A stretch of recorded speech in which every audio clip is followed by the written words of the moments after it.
My perspective is coming into ownership of what's ours by rights. So when I think about the United States, I think of it as my country because my people built this country. When I think about running, I think about running as very Black because that's the way I saw it growing up, and then that's the way that I've experienced as a Black man. This is Running for Real, the podcast for runners who know that for every runner's high, there are just as many lows. All those just missed PRs, easy runs that feel hard, injury blues, and more. Each week, we'll talk to running, health, and wellness experts about their highs, lows, and best advice to build our confidence.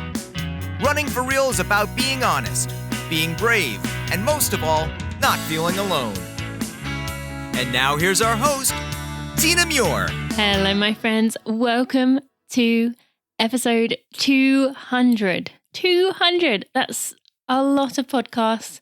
And when I add in the podcast that I did with Run to the Top, which I'm not sure how many I did, about 100, but that makes 300, which is crazy to think that I'm not better at it at this point. I'm just kidding, kind of. I definitely can see how I've improved listening to previous episodes. However, I still have some work to do, as you will hear today and in every other episode, because even though I've done 200 episodes, I still talk in circles. I still am very long-winded. I still do not always get to the point as well as I should. And I still make a lot of mistakes. And I will continue to make mistakes. But the whole point behind Running for Real is to be real and to be honest and to just be myself. So that's what I'm doing. And I hope it has inspired you to do the same thing.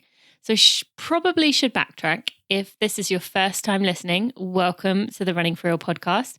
I'm going to just say a little bit about myself as it's been a while and haven't really introduced myself to people who may be listening for the first time. And my guest today brings a whole new audience and a whole new community, and I am thrilled to have him as my guest, but I'll get to that in just a minute. So my name is Tina Muir, in case that wasn't obvious from when you clicked on this button to listen to this episode. I'm a former international elite runner for Great Britain and Northern Ireland. I kind of became known, I guess, in the running industry when I actually stopped running. I became better known when I stopped running rather than when I was actually running at my best at the elite level, because I stopped running after having 9 years of not having a period, and I just kind of had reached a burnout point and also wanted to get my health back. I am now the mother of two daughters, Bailey and Chloe. Chloe is just 2 months old at this point, and Bailey is 2. I'm also a sponsored athlete, and I'm proud of what I've created with this business, along with this podcast and the Running for Real community. If you have something you need help with, my website has a lot of resources. And whenever someone reaches out to me about something they want to know or they're struggling with, I really try to create something to help and to share with you, because I know if you're struggling or wondering, others are too. My website has a lot, so you can find out more about me by going to tinamuir.com. And I really try to pride myself on listening to what you say. So if you have suggestions or you have things that I can cover in the future, please let me know. Also may well already have covered it, so try searching using the search bar on my website. All right, so most of you are not going to be new listeners, and I did ask a few episodes ago if anyone has listened to what is 200 today. I only had 2 people reach out to me and say that they had. If there's any more, I'd love to give you a shout out in a future episode. But I want to say thank you to Chip Clark and Mike Kapka for listening to all 200 of the episodes. And to anyone else who has, I give you a clap. I would give you a clap, except I'm holding a microphone. And I don't know if you want to hear that in your ears, but I want to thank you for listening today. Now, today being 200, I really wanted to have someone who was, yes, a quote unquote big guest, but it wasn't about that. It was never about the number of downloads or about kind of impressing people, getting the highest number of downloads. It's about the connection, the conversation, the growth, and my small part in your life. I appreciate that ability to be able to talk to you, and I'm honored by the fact I get to join you in your ears every week. Okay, that sounds a bit weird. I get to connect with you, I guess I should say. I know it can feel a bit one-sided, and many of you may feel like you know a lot more about me than I know about you, but I really have enjoyed getting to know so many of you over the years, so reach out if you haven't already. I wanted a big guest. And I thought hard about it because there's only certain people that I wanted to have. I mean, Brene Brown is my ultimate dream. I think I've made that very clear. So that would have been a dream come true. But then beyond that, I knew A, that wasn't realistic, and B, I wanted someone thoughtful to really kind of not just process what this podcast has become, but also just someone who has a meaningful relationship with running, because I hope along this journey you have learned that running is not just about performance, and learned that running, we all struggle and we all have rough times. And my guest today is absolutely going to show that to you. So I am very excited to introduce you to him in just a second. One more announcement I want to make is that I am actually doing a giveaway for you to give away over $1,200 worth of prizes, I guess, to 2 people who enter the giveaway. You can go to tinamuir.com/giveaway. That's tinamuir.com/giveaway, or you can go to tinamuir.com/episode 200, and that will give you a link to go there. So I'm going to give away to 2 winners over $1,200, which will be a pair of shoes of your choice from Ultra, a $100 Tracksmith gift card, an unboxing experience from Athletic Greens, an ultimate test from Inside Tracker, and an essential nutrition bundle from UCAN. So go to tinamuir.com/giveaway because I wanted to celebrate with you. There are 2 winners. I'm afraid, my international friends, this is just US only. As much as I would love it to be a worldwide thing, especially in a pandemic, it's not really realistic at this point.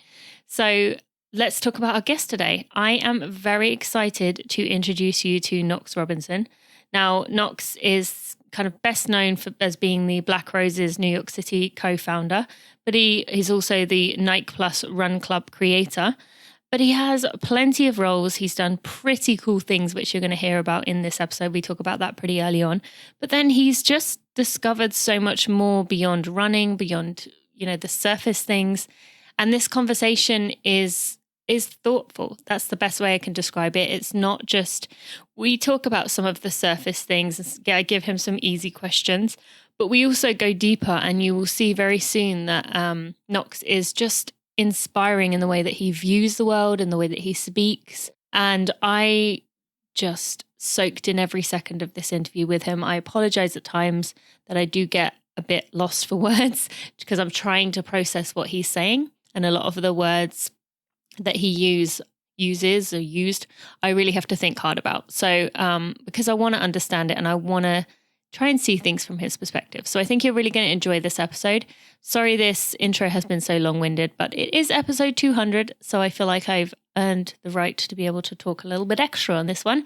So without any further ado, let's go meet Knox Robinson. Knox, I'm so excited to have you here today. I'm really thankful. I actually wrote that in my gratitude journal this morning, that I was thankful and excited to talk to you. So thank you so much for being here today. This is such an honor to have you on. I'm super stoked to have made the connection, and I'm really glad to speak with you as well. Yeah, well, thanks to Matt Taylor for this, because he's just been awesome, and I'm glad he introduced me to you, and I'm glad we got this together so quickly that this could work. So just starting off very broad, you have lots of titles, things that you've done in your life, and I know you're very thoughtful with your words. So for those listening, who is Knox Robinson, for someone who's never even heard of you and just kind of is going to get to know you for the first time in this episode? How would you describe yourself? I keep thinking about these lines from the poet Amiri Baraka. He says, he describes himself as a long breath singer, a would-be dancer, strong from years of fantasy and struggle. Mm-hmm. And I suppose I see myself as just an ordinary kid who was born in the Midwest and grew up around the United States and just has been in love with the idea of America like my whole life. And that's kind of refracted into all my other interests and pursuits and passions. I love that. Although, will you be okay to talk to me being a British person then? It's okay. I mean, I definitely have like a fair degree of cultural chauvinism as befits being an American, but I'll try to stoop to your level and see. Oh, thank you. Well, it's okay because I'm pretty much American at this point. I'm so Americanized. I think my friends at home are probably embarrassed of me, but it is what it is. It's how I am and how I'm happy to be. So, for those listening, you started off as a spoken word artist. You've been a manager of music, a hip hop magazine editor. what would you say is your kind of title or what you do now? Because I'm assuming the word influencer is not something that would kind of fall into your vocabulary. And we're going to talk about some of the other kind of things that you do later on in the episode. But what would you describe what you do now if you were going to meet someone for the first time? First of all, there should be a term for people who are like counter influencers, like people who inspire others to do the opposite. Yes. I definitely don't think I have any influence on folks, but folks definitely go the other way when they see me coming. So maybe I'm a counter influencer. But you can make a new category. But I definitely relate and feel in my core that I'm a writer with a lowercase w. Mm-hmm. I think writing and reading, of course, as a corollary, were my first passions from early childhood. And I like to think I've always perceived the world through the eyes of a runner. And I think that sort of simple, pedestrian, no pun intended, sort of view of things has really affected the shapes of my entire life. Even when the listeners may not know this, but you took some time away from running, having been, a pretty fast runner running for Wake Forest, even during the times that running wasn't a part of life? Yeah, it was. I mean, if anything, it was tough to negotiate the two, because when I was much younger, running was something to figure out, to master, to create, I guess, in a way, with one's physical self, and belief and aphorisms and affirmations. And then writing was like an exploration of the self. And I didn't realize until much later in life, until many more miles had passed, that the two are so closely entwined. And it's interesting that both form the other, one forms the other perpetually, Yeah, well, there's a lot of things in life that running can be used as an analogy for, and just correlates. I mean, it is like we've heard that phrase before, that it is the perfect analogy for life. And it is, I think once we have that mindset of a runner, it's hard to remove it from everything. I mean, as I just had a baby a few months ago, thinking about that, I approached the childbirth aspect of life with a running mindset, kind of getting through the first part as the first 20 miles of a marathon. And then the like pushing part being the final 6 miles. And I couldn't remove that analogy from my mind. So I think it's always going to be a part of us. And you mentioned there about spending those early years trying to, I guess from what it kind of came across as, reach a goal, trying to perfect things. Would you say you ever got to that point, or what was it that kind of made you step away from running, realizing that, wow, this isn't, I feel like I'm banging my head against a brick wall. I'm never happy. I always want more. I feel like there's so much more to life. How did your relationship with running what was the journey that it took? And then what made you kind of step away ultimately? Yeah, early on, I mean, it went from being a comedy of errors as, you try to figure out a young boyhood body in an incredibly punishing 8-lap race.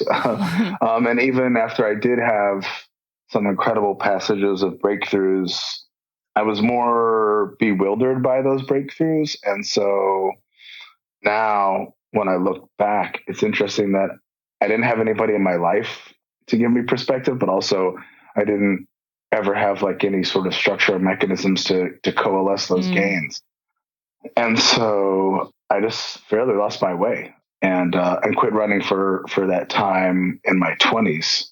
And then I very mechanistically went about being a writer or acting like a writer, or, getting thrown through the window of a bar like I think a writer should get thrown through the window of a bar, when I moved to New York. And to your point, it was really the birth of my son and being there in the room that really was so triggering that it really shook me to my core and brought me back to like thinking about, in the face of this human, joining our human community, this little person, when's the last time I had such a drive and a will, and, bringing together all my faculties to not just to achieve, but to be. I mean, it's like the difference between like a teleological approach and a deontological approach. I mean, it was really like kids aren't really achieving a goal when they're being born. They're coming into life, or they're expanding into life. And so it's more purpose driven in a way, or condition driven. So I think for me, running, again, the metaphors are everywhere, and I guess that's the cheat sheet for a writer. If running can be a metaphor for life that's applicable in so many ways, then the writer, whose job it is to catalog metaphors, has one of the easiest gigs on the planet.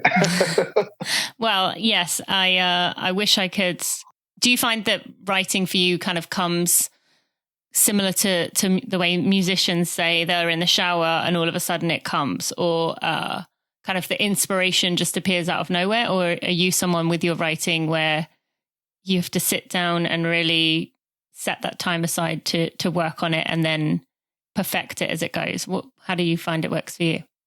I mean, it's exactly like these examples, right? Like inspiration will come in the shower. Inspiration will come on a run, precisely on a long run.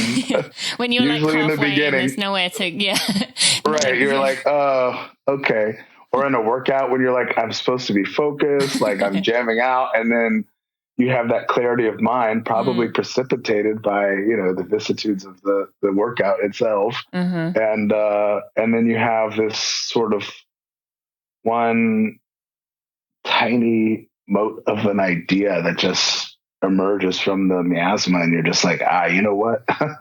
You end up doing the workout quicker because you got to get back to write it down. So yeah, it is my process in that, like, I prepare and I strive to, and I work to remain open. And then when the idea comes, then ideally catch it and then work with it and work with it and work with it at the bench until it maybe becomes something vaguely interesting. Yeah.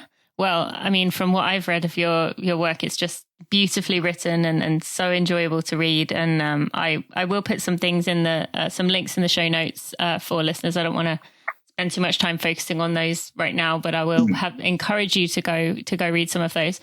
Now, just going back to, we're saying about what you do, you describing yourself a writer with I think you said lowercase w. Yeah. It's very easy, particularly when you've had roles like what you've had, to allow these roles to define you and to kind of affect your decisions. And people are going to learn very quickly about you. You're very much remove yourself from expectation and pressure as much as possible in the way that you live your life. How do you not allow these things and these kind of accolades that you rack up, or these parts of you to define who you are just as one piece? Like running, as you probably have experienced yourself, but would have at some point, it can very easily take over your life to where it becomes all that you think about and all that you feel you have to offer this world. How do you not allow those things to define you in other areas? I wish I could say that I have such an incredible mindfulness practice that I'm free from expectations or whatever. But honestly, I think on a visceral level, it goes back to growing up as a Black American in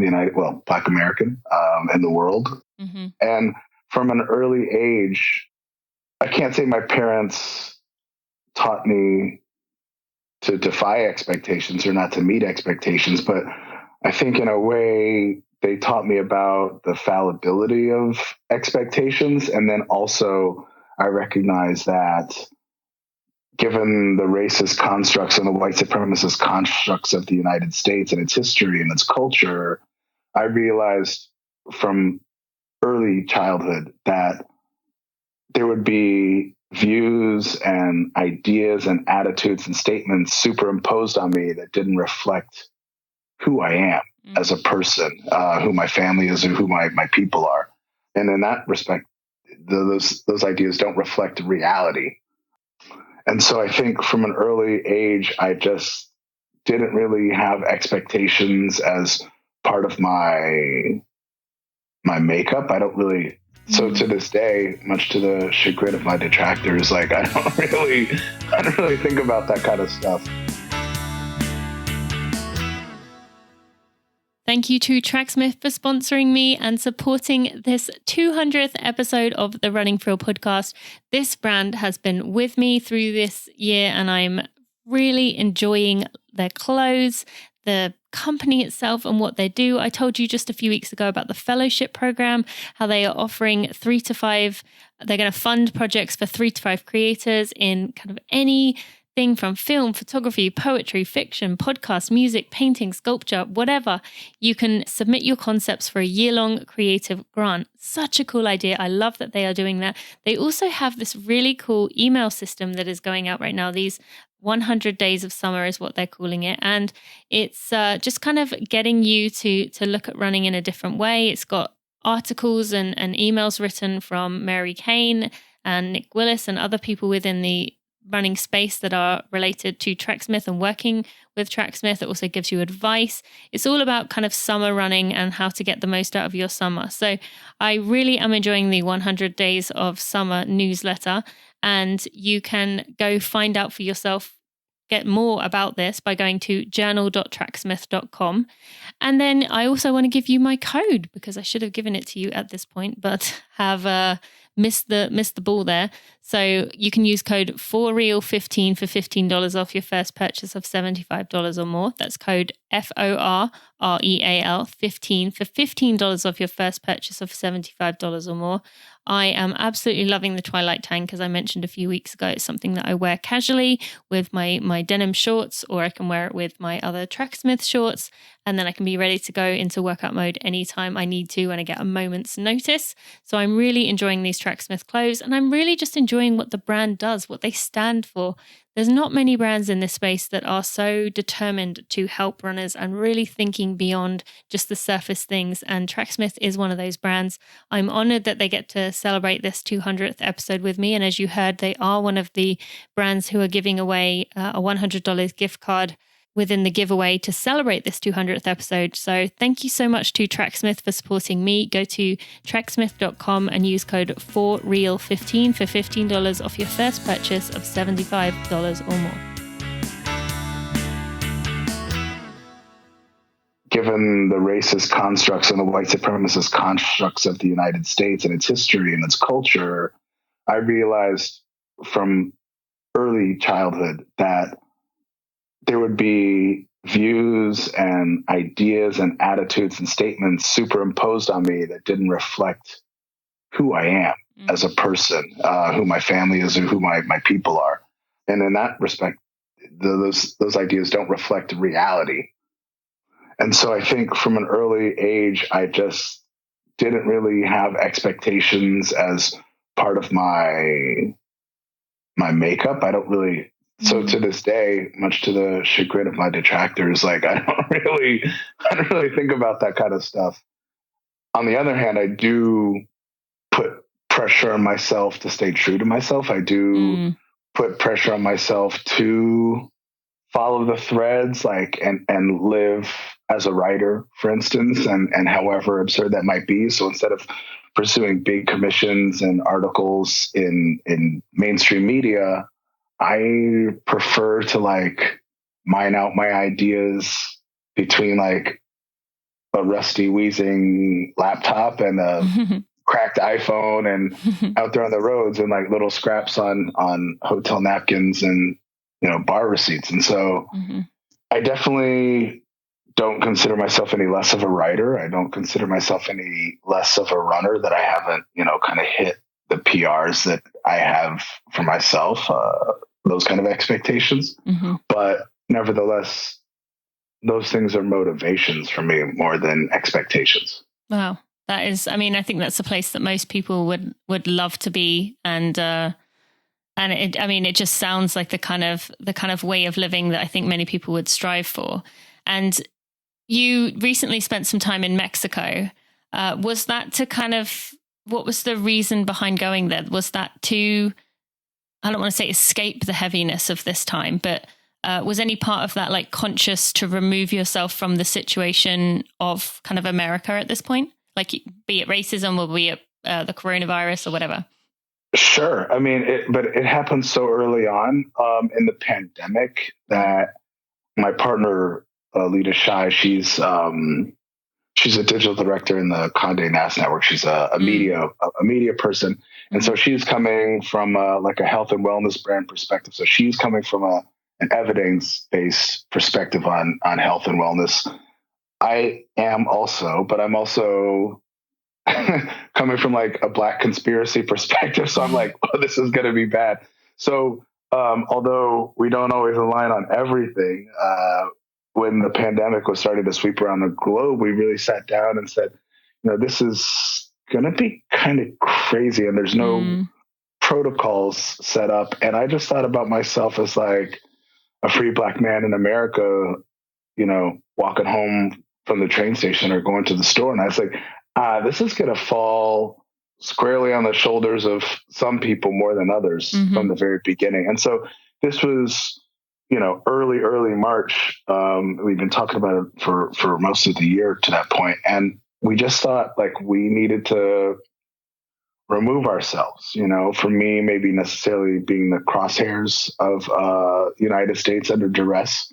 But so also you could certainly sense even at that point that kind of not the way that it necessarily did kind of explode out in the conversations and the protests and stuff, but you could sense something was coming with that.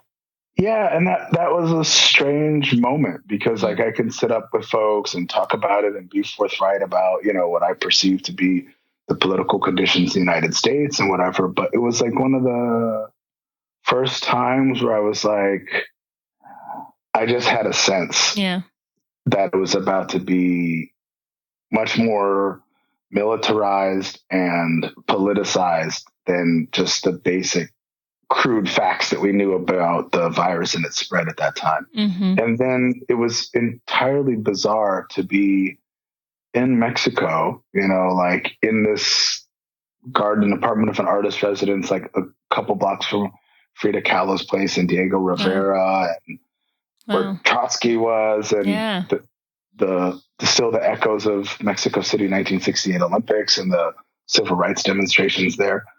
It was bizarre to be watching all these events through my phone, like so many people around the world, but so many people around the world were active and organized. But it was bizarre to see so many of the things that I had sort of like been personally deeply engaged with over the course of my life to just come to the fore of the global imagination in such a way.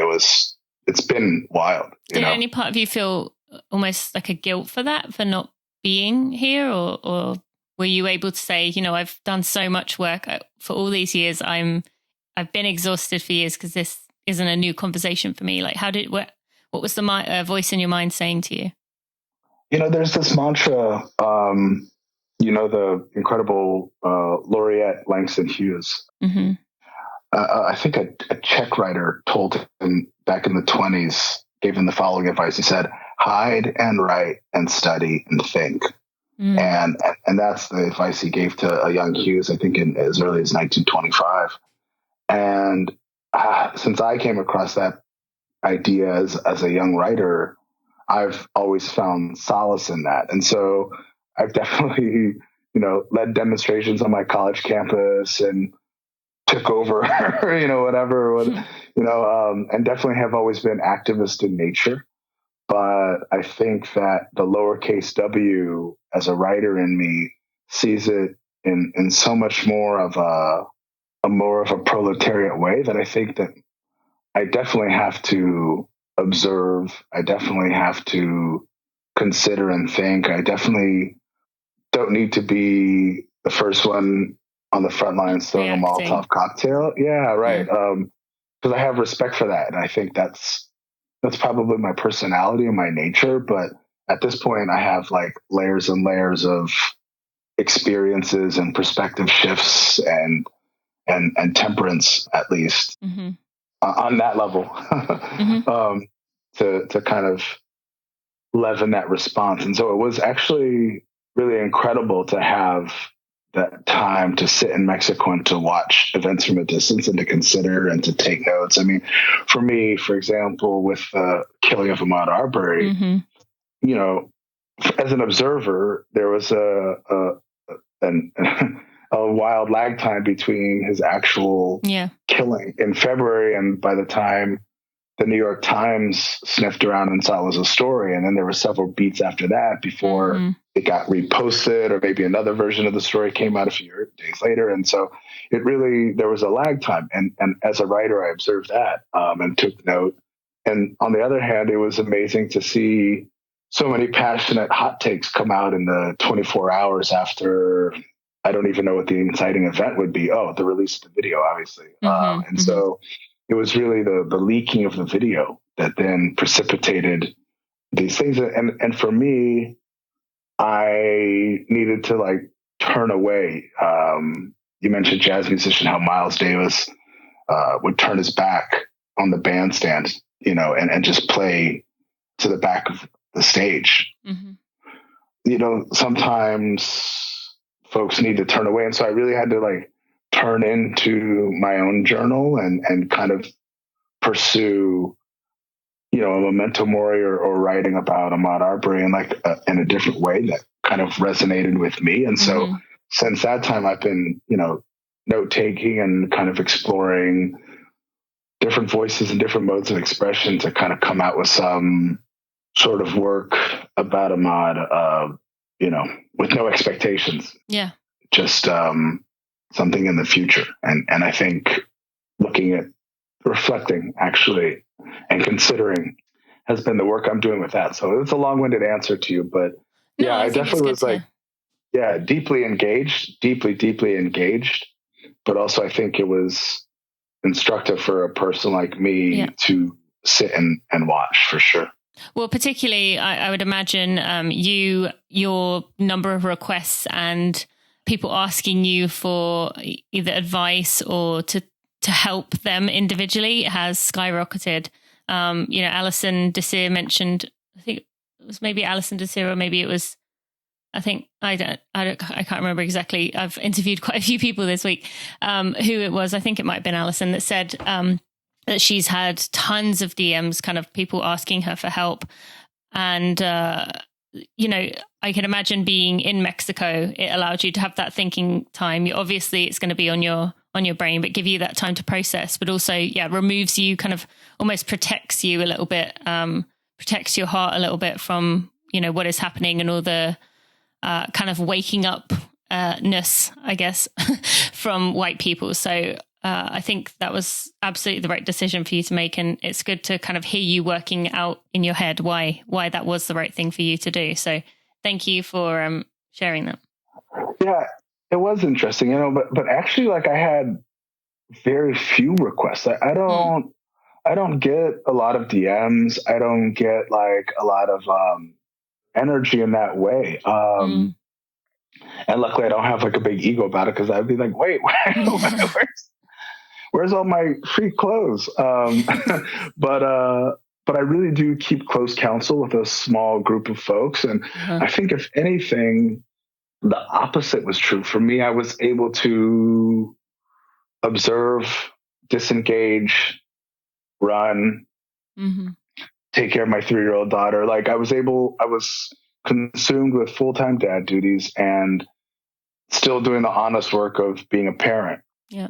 And then the honest work of running and whatever, and the honest work of writing. And so rather than like, I just actually didn't have too many conversations with too many people, and, you know, some were white people and some were black folks. But I really got to like observe others' conversations, because in social media, folks can't hold themselves back from broadcasting every thought. Yeah.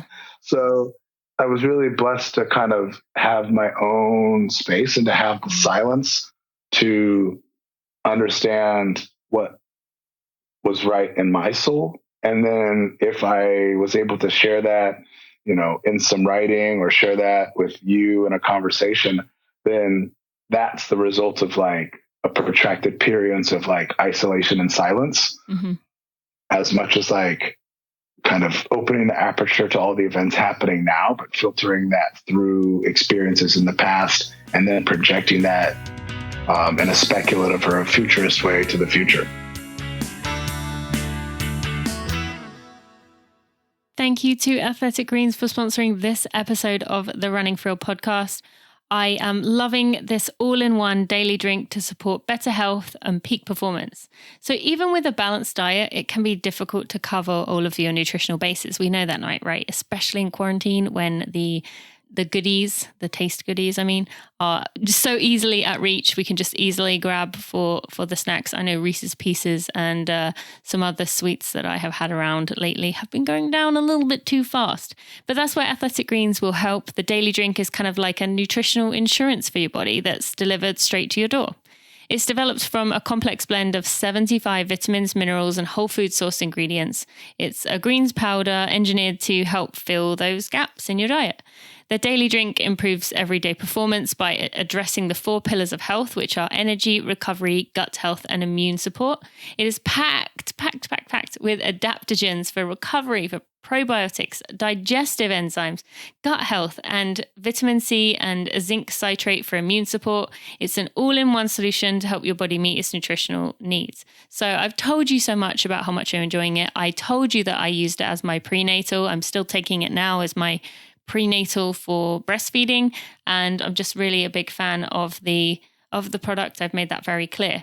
Now I want to tell you, I have been telling you about getting 20 packs for free worth $79 as your kind of freebie when you sign up, but I'm going to give you a different offer for a little while, something that I also believe is equally important. So when you try Athletic Greens through my podcast, they're going to give you up to a year's supply of vitamin D3 and K2 for free.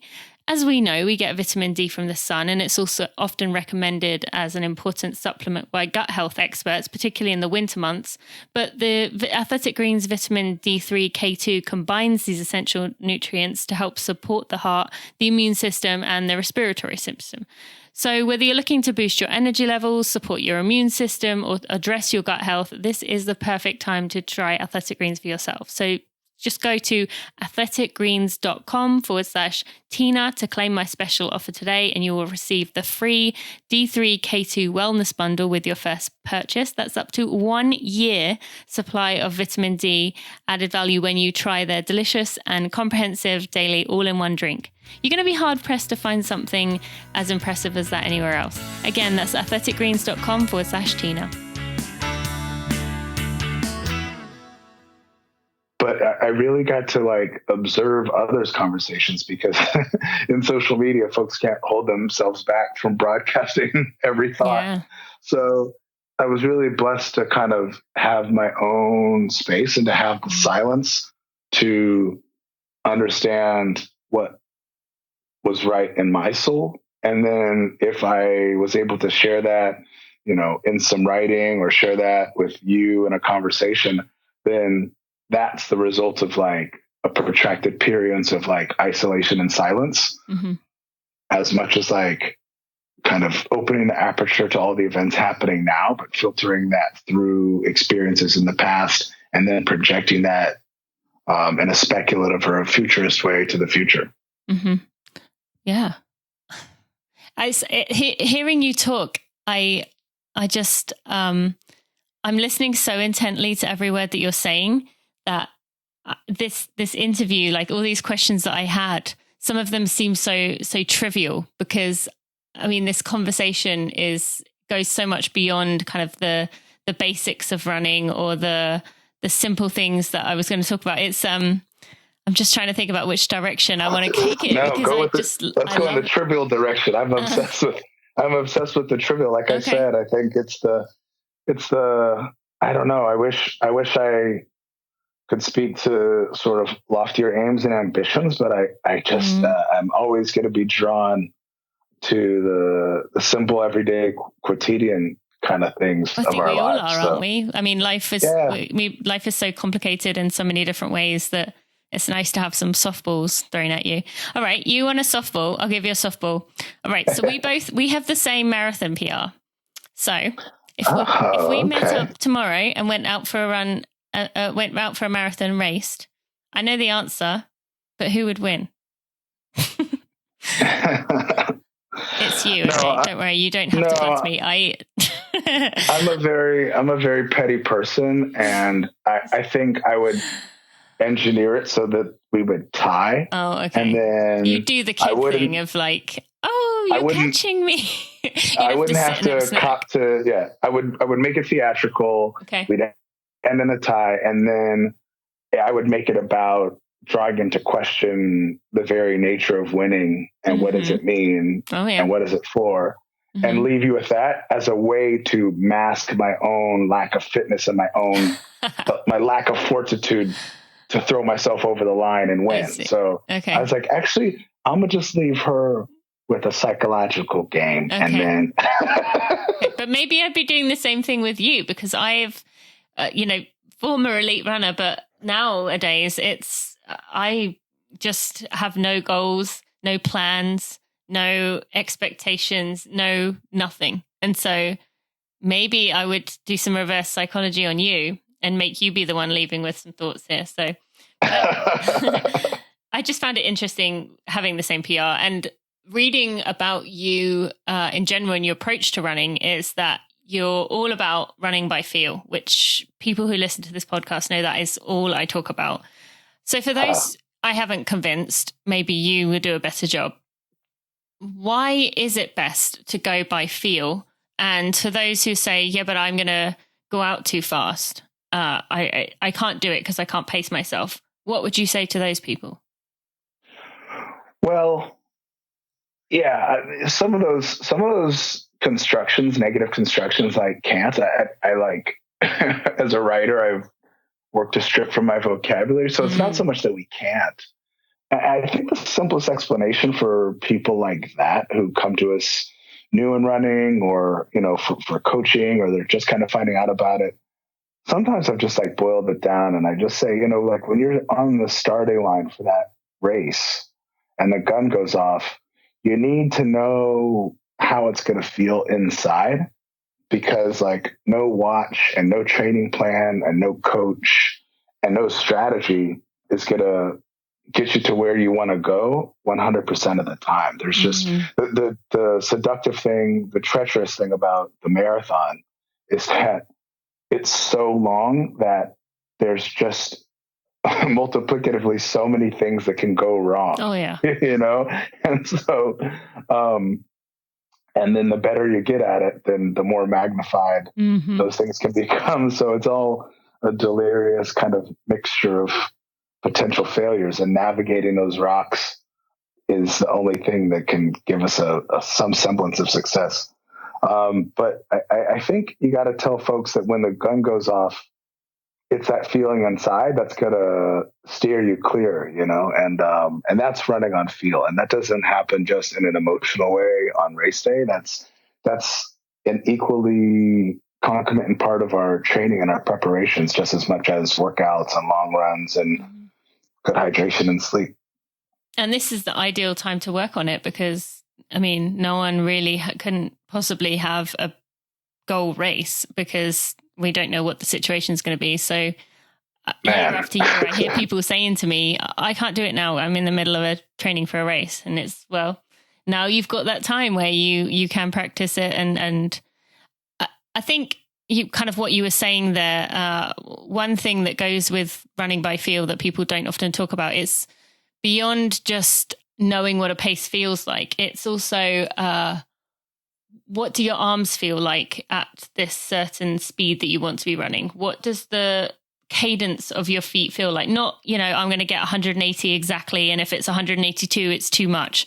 But just feeling in every part of you, taking in your five senses of how that feels, and tuning that so that when it comes to race day, your body kind of settles into a rhythm, because it knows the rhythm, not your watch knows the rhythm.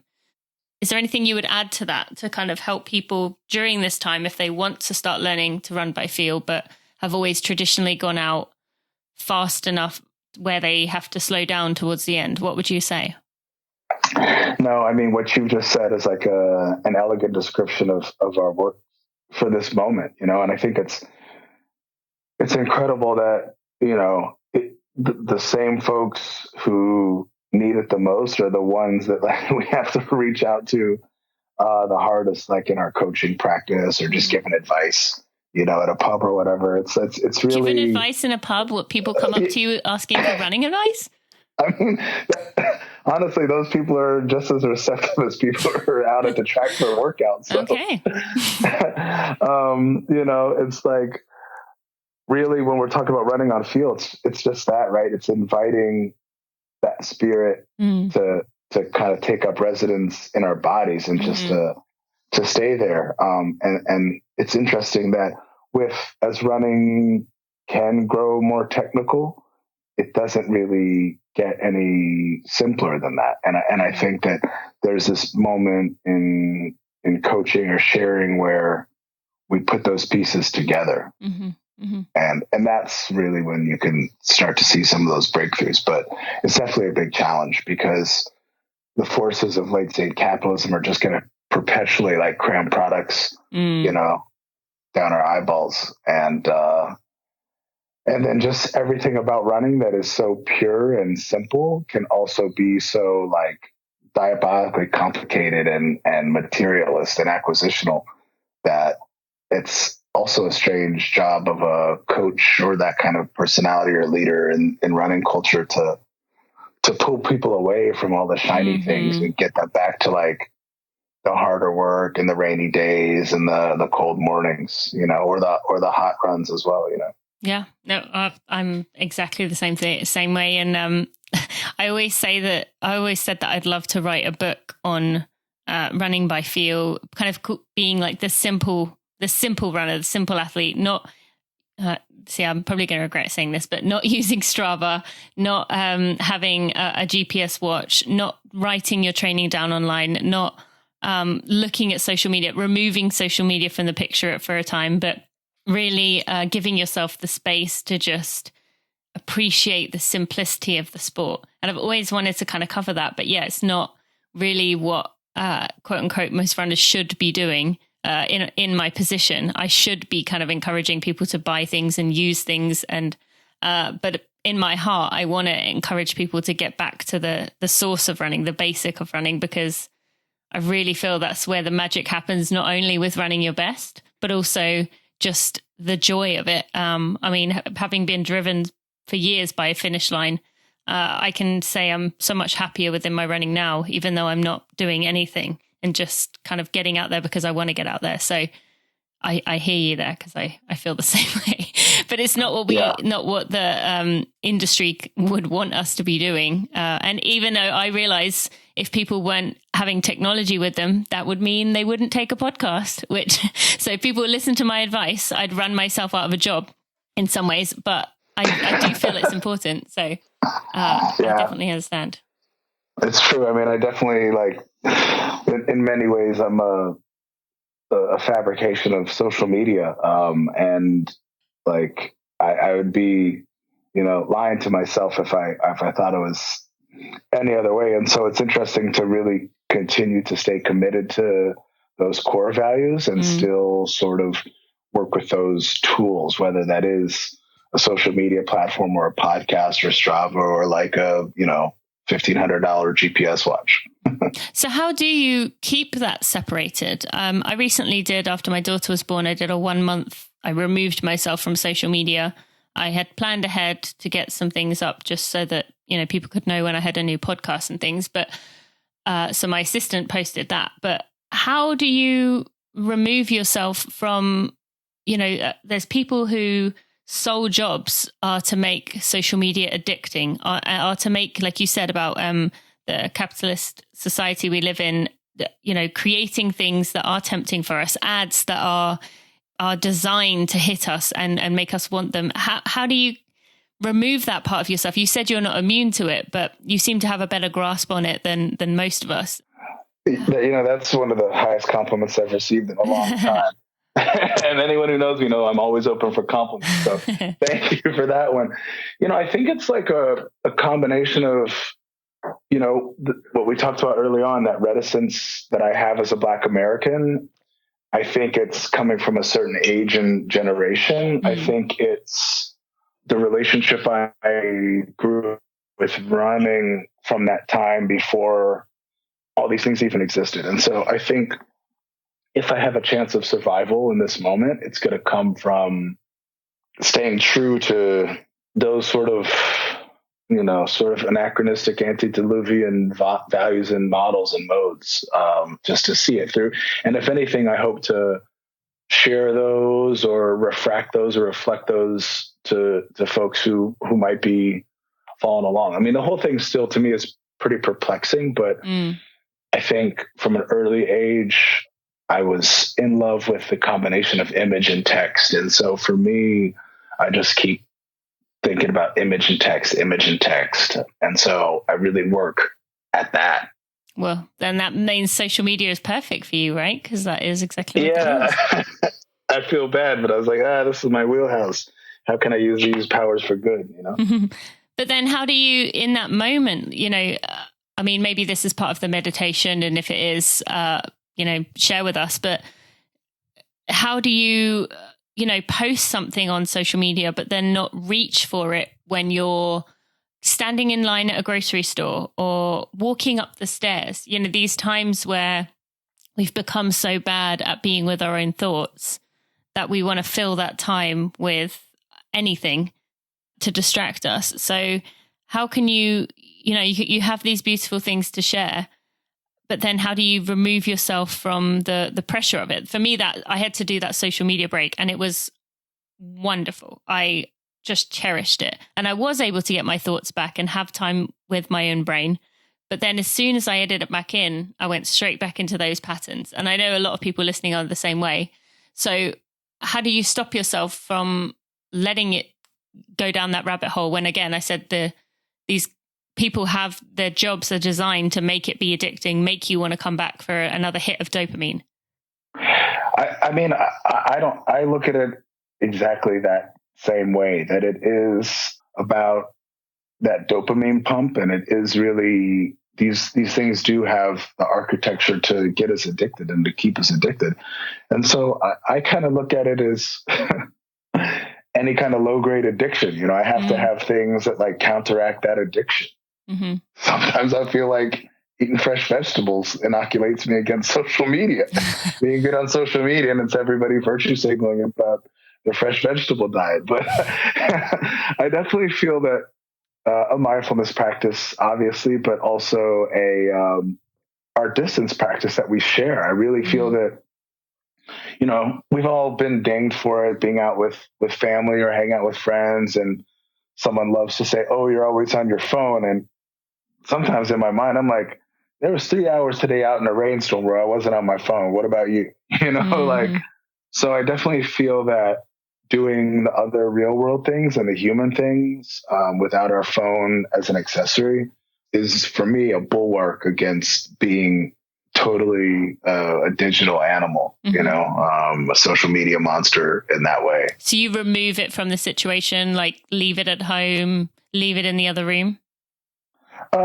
No, it's not that. It's just that when you're focusing on the matter at hand, it just doesn't relate. And luckily, like, I had an experience, some folks we're now, and this is a little off running, but it's actually super relevant. It's like, I realize some folks now have only grown up with that digital experience, and I'm from a generation, this is super embarrassing, but like, man, when they had a computer club at my elementary school, the only way you could be in the computer club is if you had a computer at home. Oh, wow. And then I was like 5 rich kids in my school. And then, this is the type of mom I had, where you couldn't hold her back. My mom just like pulled up to the school and marched in the principal's office and said how racist that was or whatever. And I was like, no, Mom, no. Like, basically demanded I be in computer club. And I was like, no, I don't want to be like my worst nightmare. I don't want to be in computer clubs. How do you feel about your mom doing stuff like that now, though? I mean, it's just like training. You had to get used to it. I mean, I had to raise the threshold because she wasn't going to change, and she hasn't changed to this day. So if anything, knowing that my parents were going to like fight for me and my rights and fight for my dignity, at all costs definitely set an example for me for the boundless and the boundaryless nature of the fight for equality. Mm-hmm.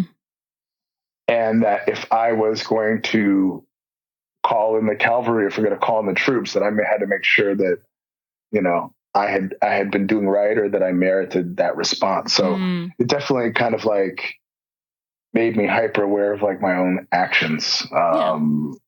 So I just think that in that way, just that honesty of the experiences early on kept me kind of true and helps me at least manage. I feel so bad. Like my heart breaks for so many folks I see, close friends and, folks I'm fans of who are totally dominated by these platforms that are for the sole benefit of the shareholders. Yeah. And the fact that we don't see that. I mean, manipulated as a tool and all that, I'm super into that. That's cool. People have been manipulating tools since we started running, but it's wild. And I was going to say that some people have only known that for 25 years, you know? Yeah. And so what needs to happen now is I think we're really well due for a reckoning. And maybe it's coming, maybe it'll be unexpected. It kind of is here, isn't it? Yeah, it is. Like people really have to see like how much of your relationship is running is like informed by social media. Like for me, 0. You know what I mean? But it's funny. At one point, I was laughing with one of my homies. Like at one point, I had to unfollow every dude around me who was like running times like my same times or running a little bit slower. Like folks who wanted to break 240 and were obsessing about it, perseverating about it, and flying all around the world and getting the fastest shoes from Nike and all that to break 240. Because I told my guy, I was like, yo, I'm looking at too many 240 guys in my feed. Like 240 guys are making me slow because they're like normalizing 240 to me when I'm out to break 230. So I unfollowed all 240 guys, 239, 59 guys. There's guys out there, friends who ran 239, 58 and fell down on the ground at the finish line and they're crying and their girlfriend's helping them up and a photographer happens to be there and all that. I got to unfollow that because you're making me think that 239, 58 is acceptable. And I got other plans. Oh, that's interesting because for those people, they probably, I mean, I don't know, but they would, if they noticed, would they have thought, oh, he thinks he's better than me because he's got, by the way, I never checked. Your PR is 236. That's what I found researching. No, that's your PR, 236? That's my PR. So no, maybe you are already faster than me. Alas. Okay. No, I did go through the Crucible and I ran 233. Okay. All right. So you're hands down, but you can still psychologically let me come up next to you. Talking about in the body, like I know 236 so well because I've run 236 a handful of times in different conditions. And if anything, it's so perplexing because I've run it at Boston and I've run it in Berlin. I've run it in the heat. I've run it in, on a flat course. Safe space, huh? Yeah, I mean that's a tough space. Safe space. I was like, oh man, I'm trying to figure out what to do with that. Even someone the other day I was talking about Nike 4% and then the next percent and the Alpha Fly, and someone's like, oh man, but weren't you wearing Flyknit races in Toronto that one year? And I was like, damn, I was running 236 and Flyknit races. Like, this is like, let me go back to the drawing board. So it's quarantine era. I'm back to the drawing board. So do you wear the 4%? And I can't even remember the name of the most recent one, Alpha Fly. Whatever that one's called. It's just like everything else. No, just like everything else.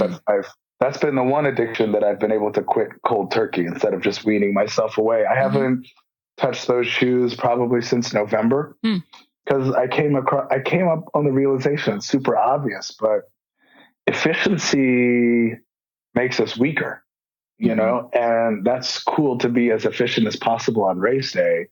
But if you're perpetually working for efficiency in training, you're really undermining strength in some ways, you know? And so for the technological enhancements that are represented by 4% and the other shoes like that, they end up like weakening the foot and the ankle. And those are some of the strongest assets that we need for running, obviously. Hey, rather than another ad, I wanted to take this time to feature a Black-owned business for my final ad spot for the rest of the year every week. And each week I'm going to ask my guest to think of a Black-owned business if they know of one, or I will be asking around and asking you to give me ideas for who I can feature. Now, the goal with this is just to bring some attention, bring some light to a business that I feel deserves to be put out into the spotlight and maybe hasn't had fair opportunity to be able to get that. So today I am excited to kick this off by giving Knox the opportunity to pick the business of his choice. So you're just going to hear from Heel House and why he thinks that is the business we should all be supporting. Hi, I'm Knox Robinson. I'm a writer, a runner, and sometimes coach. And I'm super excited to shine a light on Heel House, a Black-owned yoga studio, wellness space, and cozy cafe in Brooklyn on the border of Clinton Hill and Bedford-Stuyvesant. Founded in 2018 by Elisa Schenkel and Darian Hall, Heel House offers a wide range of healthful living tools, resources, and services for a community that often finds itself underserved and at risk. What I find so inspiring about Heel House is the way the founders and the practitioners in the space are so committed to delivering experiences and resources to the culture. Their mission is to create a safe space where healing is accessible, inclusive, and community-oriented. I'll never claim to be a big practitioner of yoga, but my partner and I signed up for a series of classes last year and found the sessions super inviting, restorative, and just a great vibe in general. And even though the physical space has been closed in the pandemic, Heel House offers a full slate of virtual yoga and meditation classes, personal healing, teletherapy, womb wellness, and doula support, even tarot and astrology readings, all online. They also have an awesome online shop where you can purchase tea blends and elixirs from their wellness cafe. This is a Black-owned business that definitely deserves our support. Check them out at heelhouse.com. That's HEALHAUS.com. Thanks for listening. Efficiency makes us weaker, you know, and that's cool to be as efficient as possible on race day. But if you're perpetually working for efficiency in training, you're really undermining strength in some ways, you know? And so for the technological enhancements that are represented by 4% and the other shoes like that, they end up like weakening the foot and the ankle. And those are some of the strongest assets that we need for running, obviously. Yeah. It was just a bizarre revelation where I was just like, wait, what? These things are not good for training, you know? So what do you run in, just out of curiosity? I just started going back to like whatever low profile shoe that I think Nike came out with a shoe called the Infinity Epic React. And I hadn't really been a fan of that midsole material in earlier iterations, but something about this one, it was like, I do believe that all these innovations right now are incredible. So like the lightness of training shoes that can still put up with a lot of mileage. I like to see that. So I like to see the evolution of midsole material with a wearability and lightweight that kind of helps us train better and maybe more efficiently in that way. So yeah, I've just had a daily driver, and then I have like simple trail shoes to try to mix it up as much as possible. So then what you said about the shoes, which, you know, I absolutely agree. And I haven't worn them and wouldn't wear them. But where do you draw the line? Because, you know, big fan of Tracksmith, both of us are. You know, some of the materials are moisture wicking. Is that affecting, like giving you some kind of, I don't know, is that changing the way that your body handles heat because it removes it from the surface? Like, where do you kind of, or, trying to think of another example. We've already kind of talked about the watch not being an advantage, but maybe taking a drink that has some kind of electrolytes, or, you in marathons, you would have to have some kind of gel or UCAN or something. How is that not affecting it as well? Yeah, I wish I had a better a better prescription, no pun intended, for performance enhancements. But I just when it comes to performance enhancing substances, I think on a visceral level, I draw the line with thinking about things that have posing serious health risks to children. So if you were to encourage kids to use EPO in high school, like what would be the risks associated? Like a carbohydrate drink. Could you, give that to my son's soccer team, for a 90-minute game? Like, yeah, for sure. Cause that's expanding human potential without like the deleterious I see what you're saying. Side effects. So I just wonder if that's the line that we draw. Yeah, that makes sense. And then I also think that the debate about what a mechanical aid is interesting, but even people take it too far in terms of what is a mechanical aid. I mean, to think that cycling, you do away with like the EPO cheating, and then you find out that some cyclists are putting tiny motors in their bottom bracket. Like how do you have like a little shooting up EPO was one thing, but geez, like a little motor in your bottom bracket would definitely like go back to a 19th century idea of cheating before EPO came on the scene. Mm-hmm. So yeah, it's interesting with where to draw the line. Yeah. And also there's no turning back. Like all these tools, we got to like figure out our own relationship with them before these tools figure out their relationship with us. Yeah. The singularity, that concept of the singularity is real. And every time that a robot in a factory in Germany kills a worker on the plant floor, you just look at your watch like, maybe I'll leave you on the dresser today. So then with what you do, one of your roles being the Nike Plus run coach, how do you justify that in your mind, being that is kind of another way of, and you can explain exactly what you do there, but just from what I'm kind of inferring from what that is that not kind of giving that to other people in a different way, like kind of almost hooking them on the line with what they need to be able to run? Yeah, I think I think especially when I started out with Nike Plus Run Club and the handful of folks that got it off the ground in that incarnation, it really was an opportunity to work with runners that had so many questions. I had running in my private life and was kind of living in upstate New York in the woods and running with folks who didn't have GPS watches. And when you'd finish a long run in the winter, a guy would punch a hole in the ice on top of a river and then like lower himself into the creek, so that was old school. Yeah. But I think with Nike and other digital platforms that have come after, it was just a chance in my heart, to get ideas out to folks who had so many questions, because it's a little poignant when you see folks going about it in a really tough way or in a really hard way, or, and sometimes in an incorrect way. Yeah.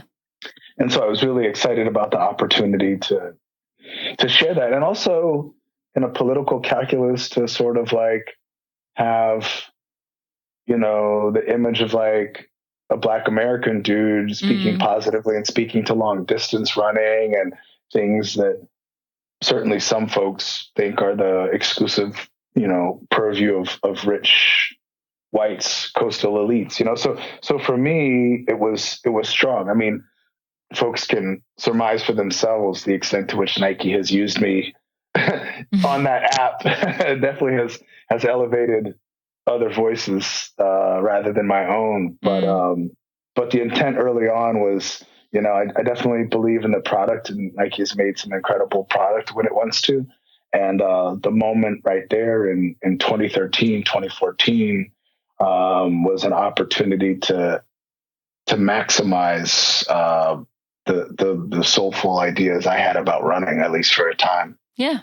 And okay, so you said there one of the things you said was about being a positive voice and being a Black American who you could kind of, from what I got of it, be kind of a good role model, essentially.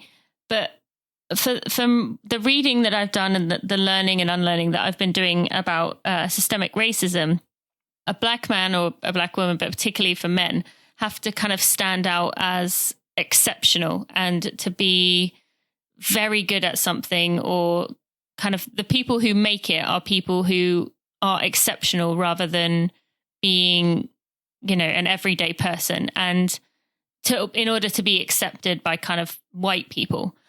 So how does any part of that, I mean, and this is where, I'm really kind of trying to understand here. I hope I'm not jumbling up my words and making it either not make sense or insulting someone, but that was what I read from Ibram Kendi, was saying about, needing to be exceptional to be able to fit in within the white community. How does that kind of fit in with you feeling like you have to be this positive, uplifting person in order to be a role model? Or maybe I'm just reading what you said wrong there. And if so, please explain. No, it's interesting, but it's super easy to make the tiny cognitive leap and conflate all those things together, So to be parochial about it, like to be a coach, I don't necessarily have to be inspiring. You don't from think my you perspective. do? I just got to be there. You know what I mean? Like, so it's not so much that I want to be like a force of light and positivity. I think that, because that's subjective, right? Mm-hmm. That's obviously the example of, I couldn't escape the fact that Barack Obama, every day he woke up during his presidency, like at least 49% of folks were against this dude. Sometimes 51, 52%. So I definitely don't ever overestimate the public reaction or Nike's appraisal of me. I gotta stay true to the values that I've had my whole life, and the values that I'm just a vessel for this experience and these values. And, those are the values of like the beautiful and complicated people who often led, ironically, simple and complicated lives. And so I try to bring that through. So I think whether it's on a social media platform or like in a coaching opportunity, the important thing is to be honest and to be oneself, because there's so much hucksterism and snake oil salespersonship out there that if I can just stand up and speak declaratively about like how I perceive things, whether that's the way a workout should be run or the political conditions in America, then that's what I got to do. And all my efforts might go to engineering that clarity. You know what I mean? Mm-hmm. And I can't sign off on any agenda that is like murky or conflicted in that way. So I definitely know that I'm the inheritor, like all these folks of my generation and generations before, that, you had to be twice as good and whatnot. Yeah. And I definitely think that the pernicious ways in which white supremacy affects so many people in the United States, not just whites, but blacks, obviously, is that if I haven't been twice as good, then, maybe some of what I have to offer has been obfuscated, by that system or that machine. But I keep waking up every day to raise that light. And I don't think coming up, my parents also educated and agitated from the left side of things. And so I don't think growing up, I ever wanted to be accepted by whites or that. I think kind of influenced by Malcolm X and the Black Panthers. Yeah. It's my perspective is coming into ownership of what's ours by rights, And so when I think about the United States, I think of it as my country because like my people built this country. Yeah, for sure. When I think about running, I think about running as very Black because that's the way I saw it growing up. And then that's the way that I've experienced as a Black man. Mm-hmm. And so I don't think running is white any more than America is particularly white, you know? And that's my own kind of like fractal view that, that I'm bringing through. No, I think that's good to have that. And I appreciate you sharing that side of things, especially when it is helpful for us to, and myself and others as a white person, to hear different perspectives. And, I was talking to one of my guests recently about this, about how I don't want to say it's tempting as a white person, but it's very easy for white people to just kind of bring people on their podcast or interview people just to kind of check a quota, or to kind of say, okay, I did that. Like, I made sure I wasn't going to get in trouble. And now I can go back to what I was doing before. But it's important for us to hear different perspectives and to see that there are different ways of viewing this. And you do have to be sensitive, and you do have to think through your actions. I'm not sure if this is making any sense. I'm trying to work it out in my brain. It's totally because it's the richness and the diversity of the perspectives across the spectrum that, really move us forward in knowledge and wisdom and understanding. And so rather than just checking boxes or feel good about things or safe, and I definitely feel, since I'm in close proximity to Black folks, I definitely feel that, we know in our community that there's been Black folks who feel best when they're making white people feel safe, Yeah, and which is not how it should be. that's not my thing. And so, yeah, it's interesting that I think a lot of times Black folks are perplexed by the extent to which I've moved around, like what they perceive to be the running world, but not recognizing that, like, I suffered as a kid the way that, like, other runners suffered as a kid in practice. I'm talking about speaking strictly about running right now, not life suffering, but, and have done the work and like have been around those mixes and have like run some times that might meet the appraisal of like a mainstream. Those aren't necessarily things that matter too much to me, but that was just my kick. And I think people are confused by the whole maelstrom of this running boom applying like undue value on things. It's just that, like, for a lot of us, we've just been doing it, and then the capitalist I turned to running shoes to capitalize on. So it's just right time, right place for a person such as myself. But it's like the running thing is tough. Folks want to sell t-shirts, and folks want to be influencers, and folks want a brand relationship, and folks want to be ally coaches in the running space. But I see it, the first thing folks do is like forget that it's about running. And that doesn't mean you have to run every day, but the spirit that brings all of us to it is that super numinal, quiet, sensitive spirit of running. And all these range of opinions that are coming out now are valid in their way, but also kind of irrelevant. I could go in and I could present media critiques of Black voices in running right now. I wouldn't do that because that's pointless and those aren't my politics. But in the same time, you can go in the comment section of trail running media and see like the anger and the consternation that like purportedly white trail runners or white male trail runners have about diversity initiatives on those platforms. And, those are equally off base. You know what I mean? And really the essential experience of running as it manifests through each person is really what's key. And if we start from there, then we can move forward. But like trying to superimpose personal agendas and identity politics on it from the outside is definitely an awkward pairing. Oh, for sure. Although I would say no one should ever go in the comments section of anything anymore, because it's a black hole of like that. I don't think anyone can come out alive. It's just, you do it like, listen, it's late night. Yeah, you end up there. You might go on QVC. You might go on QVC and like see like, let me just go see what they're selling on Home Shopping Network. Let me go see. You don't want to go down these into these abyss, but they're out there for us. Like in the comment section of trail running sites is definitely one of those places. Oh yeah, well, and Runner's World as well. I made the mistake early on when you probably don't know this, but when I made an announcement once about wanting to start a family and quitting elite running, it went viral. And one day I ended up down the rabbit hole of Runner's World comments section, and it was not a good choice to go down that rabbit hole. So I learned my lesson. So I try and stay away from comment sections as much as I can. But yeah, I will admit sometimes it can be entertaining. Like you said, I wouldn't say I would choose QVC. That's an interesting one that you mentioned that of all things.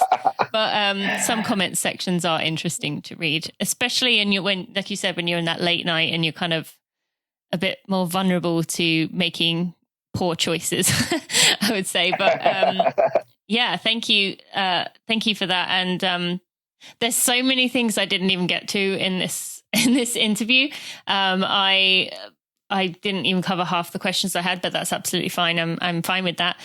I, again, will encourage everyone to go listen to some of the other shows, particularly Rich Roll. That one I really enjoyed. Well, you've been on his show twice, right? Yeah. Super exciting. Earlier this year that was talking. I actually haven't listened to that one, I have to confess, about racism. Is that right? The one in June? For sure, yeah. And it's exciting. Rich and I are going to be, hopefully, I think we're going to be working together on like a project together this fall. So cool. It might be able to really interesting in this spirit of these times to combine those energies. So yes. Fingers crossed and stay tuned for that. Yeah, no, definitely will be. And I will put links to some other things that we've mentioned throughout this episode. I would encourage everyone to go look up and learn, although you will if you listen to these other episodes, about Black Roses, as you are a co-founder of that. And then there's so many other things I wanted to talk about, so I'm going to have to bring you back on at some point. But awesome. Thank you so much for your wisdom, for just your insight. And honestly, for me, most of all, for taking the time to pause and think through your thoughts. I've really enjoyed, I have to say, you've challenged me. Like, it's really, like I said, I was listening so intently that at times I kind of lost my track because I was just kind of blown away by your words and what you were saying. So thank you for challenging me. Thank you for really taking the time to listen to what your heart is saying rather than just responding the first thing that comes, to your mind. So you are a beautiful soul, Knox, and I'm so thankful that I've had the opportunity to get to know you. So thank you for everything. Tell it, and I appreciate you. I thank you, and if I have to, sidestep those compliments and that flattery, I'm grateful for it. But really, thank you for inviting me on. And I just want to send a shout out to all your listeners, and they're super passionate and committed to what you're bringing, and also all the guests that you've had on before this. Congratulations on your 200th episode. But just the luminaries that you've had on your podcast, it's a really humbling list to join. And so I just want to send a shout out to like all the strong voices and the bright thinkers that you've entertained to this point. So thank you, and keep up the good work for sure. Thank you. I appreciate that so much. I will put links in the show notes to your social media so people can go find you. It is Black Roses NYC. Is that the handle? Correct. Okay. Correct. For Instagram. Same with Twitter? I'm not on Twitter. Oh, okay. And yeah, just Instagram only. Instagram. First Ron is my personal handle, and then Black Roses NYC is the political platform. Great. I should have done that before I thanked you, but all right. Thank you, Knox. I appreciate that. All right. Let's speak soon. My friends, if you have a minute and you could leave a review on your favorite podcast player, Apple Podcasts, iTunes, Stitcher, Overcast, Pocket Cast, Spotify, or whatever else podcast player you use to listen to this podcast, Or if you would subscribe to this podcast, you will help me get out in front of new runners to make our tribe even bigger and even better. It might not seem like you as one person can make a difference, but really it helps a lot. And it shows me you appreciate the hard work I put in for those. Thank you so much. What a guy. I didn't even probably got through about a third of the questions that I had down. But I love the fact that now I have the confidence to be able to follow where an interview goes, to ask questions as I go, rather than either following a list of questions and just asking those questions no matter what, because that frustrates me so much in a podcast when some guest has shared something inspiring and interesting and the guest says, yeah. So anyway, and ask the next question. That's not a podcast. That is kind of a magazine interview or an interview with a celebrity that we have 5 minutes to get through questions. So I really have tried to work on that and I feel proud of where I've come with that. And then I also love the fact that Knox is able to, like, as I said at the end there, pause and think before he gives his answers and think even during his answers. Just a really inspiring person to listen to. And I just felt he was absolutely perfect for episode 200. So be sure to go check him out if you have not already. Also be sure to go to tinamuir.com/giveaway to enter the giveaway for my 200th episode. $1,200 worth of prizes, 2 winners. And you can enter to win there. And I will let you know through email who the winner is going to be. So my friends, I want to thank you for joining me in however many of these 200 episodes you have joined me to be a part of, whether you are a brand new listener or you have listened to all 200. I appreciate you. And I want to thank you so much for being on this journey with me. Here's to the next 200 episodes. I'll see you next Friday. Thanks for listening to the Running for Real podcast. Be sure to check out tinamuir.com for show notes and even more helpful running information.